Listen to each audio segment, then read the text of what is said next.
nenas e nenos da aula de quinto de primaria do Colexio CEIP Plurilingüe Virxe do Corpiño, no ano 2030, imaginamos o noso entorno limpo, sen contaminación, con máis árbores, respectando a natureza, favorecendo o benestar dos animais. Que non tirasen tanto lixo co aire, non estea contaminado para que haxe saúde e benestar.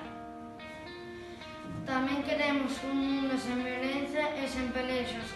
En definitiva, imaginamos un entorno con vida saudable, sen fame, cuidando o planeta e todos os seres vivos que habitan nel. Gustaríanos ver xente paseando, todos xuntos e felices. Se todos colaboramos, poderemos acadar os obxectivos.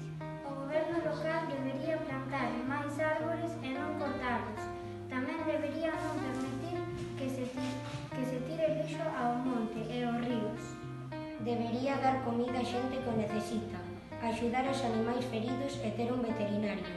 Debería deixar de construir cousas innecesarias e deixar de ir a todos os sitios en coche. Baixar os prezos das farmacias e vender bombillas de baixo consumo. O goberno local debería axudarnos neste proxecto tan bo para o planeta e para nós. Resumen, debería cumprir as normas da Axenda 2030 para que o noso entorno estea máis limpo e mellor.